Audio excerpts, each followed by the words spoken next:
All right, guys, back today again, back in the Bat Cave. So, just want to talk to you guys about why obsession and intention are how you achieve your goals. So, too many times I'm seeing people, they just, they kind of half heartedly try to lose weight, lose fat, and that's really not how you're going to achieve anything. You have to put everything you have into it, all of your focus, all of your energy. You got to constantly be obsessing about it, thinking about it. And I know that's kind of counterintuitive now. People are always talking about, if people do that kind of thing, especially for your health, it's kind of viewed as, well, you're doing too much, it's not that serious, or, people just don't understand it because the fact of the matter is most people are out of shape, overweight, don't move around enough, don't drink enough water, that kind of thing in today's society. So obsession is kind of seen as this negative thing.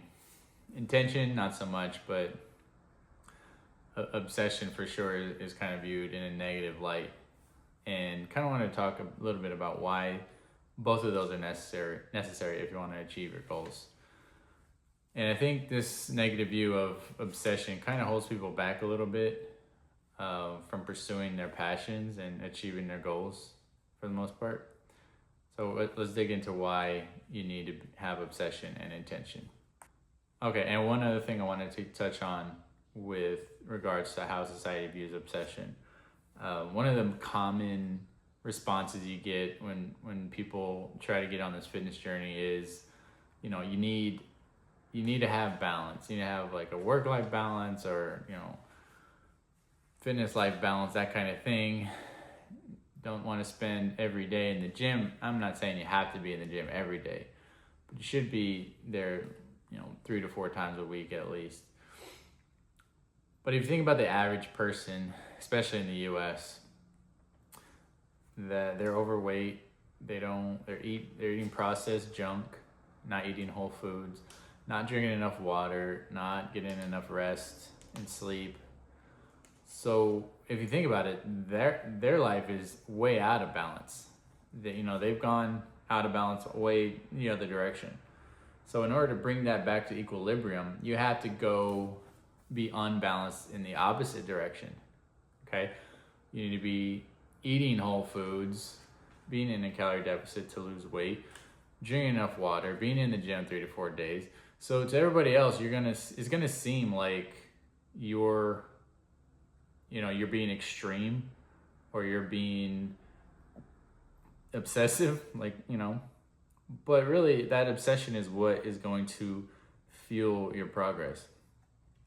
So it's gonna look to the average person like you're obsessing, and you kind of are, but that's not a bad thing.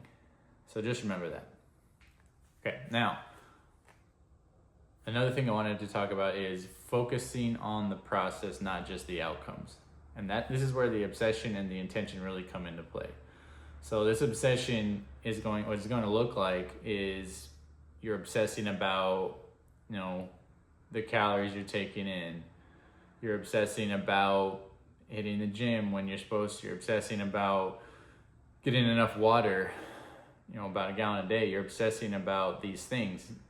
Going to bed at a certain time, getting up at a certain time, establishing a good, sleep schedule. That's going to look like obsession. And it is, but that's what needs to happen. So are you meal prepping? Are you getting, the right number of calories, right grams of protein, fat, carbs, and so forth? Going to the gym when you don't want to. These are the things you're going to have to be doing. Going to bed. Like, let's say you have to get up early. Let's say you go to the gym earlier. Let's just say you, like I do, I get up and I do my side hustle in the morning, like about 5 a.m. So I have to be in bed by 9 p.m. Get about 8 hours of sleep to fuel the next day. Yeah, so obsessing about these small details, these inputs, is what is going to get you your outcomes, your results. But it's important to obsess and be intentional about these inputs. Don't worry about the outputs. Don't worry about the results. They're going to come as long as you obsess and are intentional about these inputs. The results are going to come. Now, another thing is when you're going to have setbacks and you're going to have failures. It happens to everybody. It's just part of the process. I'm trying to remember the guy right now. My mind is drawing a blank. Napoleon Hill. Napoleon Hill, if you haven't read any of his books, highly recommend him. But he says failure is a prerequisite to success. And that's true. You're going to mess up. You're going to fail. Maybe you're going to let your diet slip here and there. Maybe there's some times where you just can't get to the gym. In those, which should be just very few and far between, in those legitimate scenarios, they should be very limited. But when that happens, don't let that compound into, okay, missing one gym session, okay, turns into 2 into 3, okay, the whole week is gone. Don't let missing one meal turn into a whole day's worth of bad eating. You know, going to the drive-thru at your favorite fast food place. Don't let that turn into several missed meals, and then eventually you're going to end up back to square one. There's going to be setbacks, and this is where that obsession and intention is going to kind of come into play. You're going to be like, okay, I missed one meal, I didn't go to the gym, but I'm going to go back to my inputs, make sure I go back to doing what I'm supposed to do. Be intentional, move intentionally. Be obsessive, okay? If average people around you are saying, oh, you're obsessive, good. That means you're on the right track.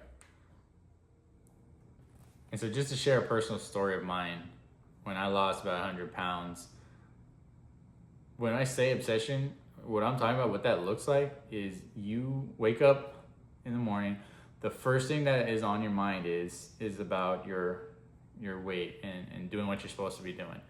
The last thing you think about before you go to bed is this fitness journey, losing weight, doing what you're supposed to be doing. That's what that looks like. Every meal you eat during the day is intentional. Everything you do is going to be focused on you reaching your ultimate goal. Okay? And that's just how it goes. You need to put focus and you need to put energy towards this if you really want to achieve your goals and actually have a different outcome than all the other times you've tried this. Okay? Now, I know that gets difficult. Everybody has jobs, has families, but you need to make this a priority, and I'll tell you why. Number one, if you don't focus on your health, if you don't prioritize it, and you're always working all the time to the point where you put your health on the back burner, eventually your body's going to start breaking down. You're going to have to put your work on pause if you have some kind of health condition to get healthy again. And so you're not going to be able to make money during that time.